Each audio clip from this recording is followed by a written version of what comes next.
A girl was walking her dog. It was a summer day in Provincetown, Massachusetts, on July 26, 1974. The kind of day people come to Cape Cod for. Sun, sand, the smell of salt in the air. Her dog, a beagle, got excited. It ran off into the dunes at Race Point Beach, chasing something. The girl called for it, but the dog didn't come back. She followed its tracks into the tall grass and scrub pines. And that's when she found her. The body was lying face down in the sand. It was a woman. She was naked, resting on half of a green beach blanket. Her head was propped up on a pair of folded Wrangler jeans and a blue bandana. It might have looked peaceful, almost like she was just sleeping in the sun. But it wasn't peaceful. Her long auburn hair was pulled back in a ponytail with a gold-flecked elastic band. But under her head there was no face. Her skull had been crushed on the left side. She was nearly decapitated. Someone had tried to sever her head from her body. The girl ran. She found some people and told them what she saw. The police came. The scene was strange. It was brutal, violent, but there were odd touches of care. The folded jeans under her head, like a pillow. The lack of any struggle marks in the sand around her. It looked like she had been killed somewhere else and brought here, placed carefully in this shallow, hidden grave. The investigators had a huge problem from the very start. They couldn't identify her. The killer had made sure of that. Her hands had been cut off at the wrist. No fingerprints. All of her teeth had been pulled out, except for a few molars in the back. No dental record. The two most common ways to identify a body in 1974 were gone. They had a body a cause of death, but no name.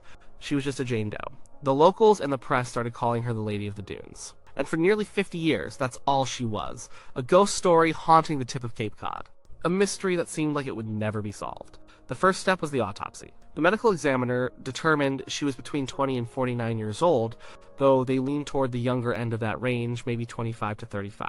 She was about 5 feet 6 inches tall and weighed around 145 pounds. She had an athletic build. She'd had some expensive dental work done at some point in her life. Crowns of a type that was only done by very skilled dentists, mostly in New York City. That was a clue, but a vague one. She had also given birth to at least one child. The cause of death was a blow to the head. The near decapitation likely happened after she was already dead. The police estimated she had been killed anywhere from 10 days to 3 weeks before she was found. The summer heat had done its work. With no prints and no teeth, the police were stuck. They released information to the public. A woman found dead, long, reddish-brown hair. Did anyone know her?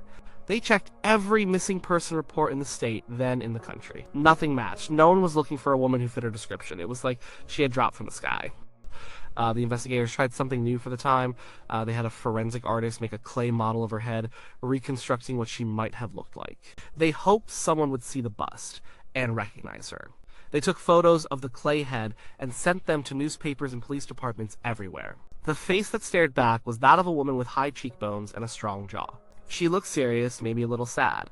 That face became the public face of the Lady of the Dunes for decades, but no one recognized her. Not her family, not her friends. No one called. The case went cold. The years started to pass. 1974 became 1975, then 1980.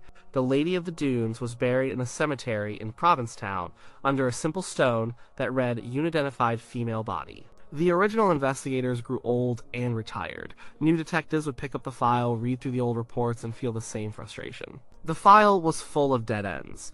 The mystery took on a life of its own. It became a local legend. People had theories, lots of them.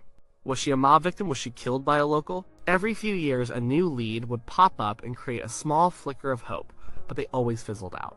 One of the most persistent theories involved a famous Boston gangster, Whitey Bulger. In the early 1980s, an informant told police that Bulger had killed a woman back in the 70s. She was a drifter, maybe a girlfriend. Bulger was known to pull his victim's teeth to prevent identification. And he had a safe house in Provincetown around that time. The theory gained traction. People looked at the clay bust and compared it to photos of women who had been associated with Bulger's gang. One woman in particular, a woman named Rory Jean Kessinger, seemed to fit. She disappeared from the area in 1974. She looked a bit like the reconstruction. For a long time, many people, including some investigators, believed the Lady of the Dunes was Rory Kessinger. It seemed to make sense. Bulger was a monster capable of anything, but technology was getting better. In 2000, the body of the Lady of the Dunes was exhumed for the first time. They wanted to get a DNA sample. The science of DNA was still developing, but it offered a new kind of hope. They successfully extracted a DNA profile from one of her molars. They compared it to the DNA of Rory Kessinger's mother. It wasn't a match. The Whitey Bulger theory, as compelling as it was wrong. The Lady of the Dunes was not Rory Kessinger. She was still a ghost. The case went cold again. The DNA profile was entered into national databases, but it never hit on a match. More years pass. The 21st century arrived. The internet changed everything, especially for cold cases. Now, amateur sleuths and online communities could pore over the details of old crimes. The Lady of the Dunes became a famous case on websites dedicated to unidentified victims. People from all over the world tried to connect the dots. Then, a truly strange lead emerged. It came from the most unlikely of places, the movie Jaws. The movie was filmed on Martha's Vineyard, not far from Provincetown, during the summer of 1974. The exact same time the Lady of the Dunes was likely killed. In 2015, the writer Joe Hill, who happens to be Stephen King's son, was watching the movie. He noticed something in a big crowd scene, the July 4th panic scene. In the background, for just a split second, there's a woman in the crowd. She's wearing a blue bandana and jeans, and her face, according to Hill and many others who saw it, looked almost identical to the forensic reconstruction of the Lady of the Dunes. The theory was electrifying. Could she have been an extra in the movie? It would place her in the right area at the right time. She was wearing the same kind of clothes she was found with. The resemblance was uncanny. The idea spread like wildfire online. It was a perfect Hollywood twist to a grim story. Investigators took it seriously. They tracked down the casting director from the movie. They tried to identify every extra in that scene. The FBI even got involved. For a while, it seemed like this might finally be the break, but like all the others, it was another dead end. The theory was eventually debunked. The timeline didn't quite work, and no one could definitively identify the woman in the movie. It was just a coincidence, a fascinating, frustrating coincidence. The mystery remained. By this point, the case felt cursed. Every path led to a wall. The body was exhumed again in 2013 for more advanced DNA testing, but it still didn't lead to a name. The chief investigator in Provincetown, a man who had worked the case for years, kept the clay bust in his office.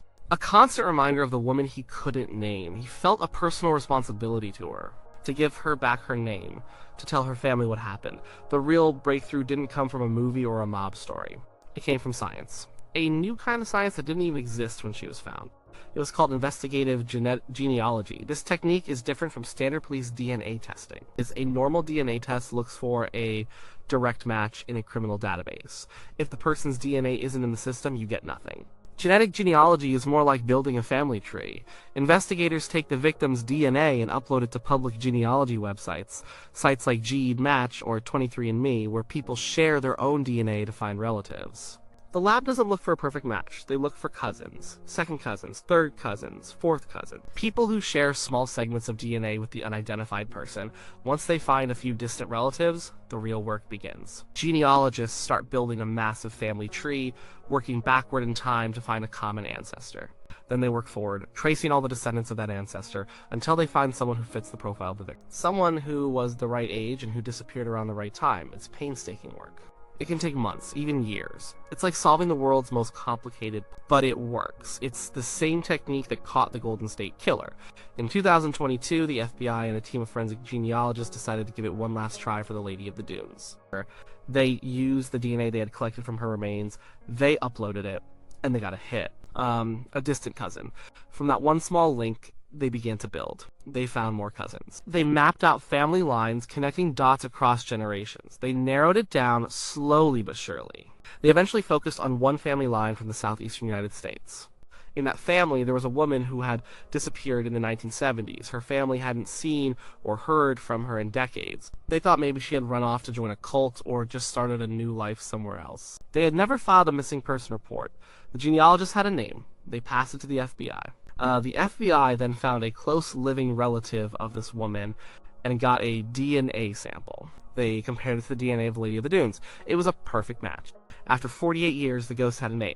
Her name was Ruth Marie Terry. The announcement was made in October 2022. It was a stunning moment for everyone who had followed the case. The face in the clay bust, the woman on the beach, was a real person. She had a history, a family, a life. Ruth Marie Terry was born in Tennessee in 1936. She was 37 years old when she died. She was a daughter, a sister, a mother. She had a son. She had been married several times. Her life was complicated. She moved around a lot. She had lived in Tennessee, Michigan, and California. Knowing her name was a huge victory. It was the moment investigators had worked toward for almost half a century. But it didn't solve the whole mystery. It just opened up a new one.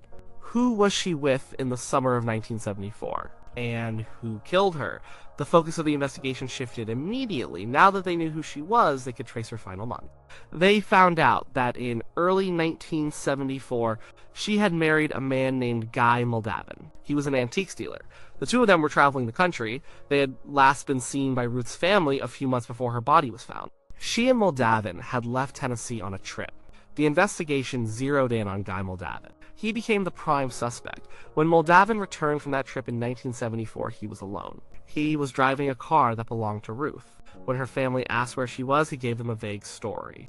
He said they had a fight in a diner somewhere and she just walked out. He never saw her again. This was suspicious enough, but as investigators dug into Guy Moldavin's past, the story got much darker. They learned that Moldavin had another wife and a stepdaughter who had also disappeared under mysterious circumstances years earlier, in 1960. Their bodies were never found. Moldavin was the last person to see them alive. The pieces started to fit together. Moldavin was a man with a pattern of women disappearing from his life. He was with Ruth Marie Terry right before she died. He told her family she had left him, but then her body was found, brutally murdered and mutilated, in a town he had connections to. An old acquaintance of his told investigators that Moldavin had once mentioned that he had a dislike for a girlfriend who had a particular kind of expensive dental work. The same kind of dental work Ruth Marie Terry had. The evidence seemed overwhelming. The police were confident that Guy Moldavin was the killer. He was the one who smashed her skull, tried to cut off her head, and removed her hands and teeth to hide her identity. He was the one who drove her body to the dunes and buried her in the sand. But there was a problem. Guy Moldavin had died of an illness in 2002. He would never be arrested. He would never be charged. He would never stand trial for the murder of Ruth Marie Terry. He took the final, absolute truth of what happened that summer to his grave. So the story of the Lady of the Dunes has an ending, but it's not a satisfying one. Here we have her name. Ruth Marie Terry is no longer the nameless woman on the beach. Her son, who was just a boy when she disappeared, finally knows what happened to his mother. Her family has an answer to a question that haunted them for their entire lives. They were able to bring her remains home and give her a proper burial, with her name on the stone. That is a form of justice. It's a powerful thing, but it's not complete justice. The person responsible for her death got away with it. He lived his life for another 28 years after he killed her. He never paid for his crime. The case is a testament to the incredible persistence of law enforcement. For almost 50 years, across multiple generations of detectives, they never gave up on her. They followed every lead, no matter how strange. They embraced new technology at every turn, from clay models to DNA to genetic genealogy. They refused to let her remain a statistic in a cold case file. It's also a story about identity. For so long, the Lady of the Dunes was a blank slate. People projected their own fears and stories onto her. She was a mob victim, a movie extra, a mysterious drifter. She was a myth, but she wasn't any of those things. She was Ruth Marie Terry from Tennessee. She was a real person who loved and was loved, who had a family and a past. Her life mattered. The sand dunes at Race Point are constantly shifting. The wind and the sea reshape them every day. The place where Ruth Marie Terry was found in 1974 probably doesn't look the same anymore. The coast is always changing. For a long time, her story was also shifting, a mystery with no firm ground. But now, at least part of it is fixed in place. Her name is known. Her story, or at least the beginning and the end of it, can finally be told. The Lady of the Dunes is gone, and her place is Ruth. And that, after all this time, is something. It's not everything, but it's something.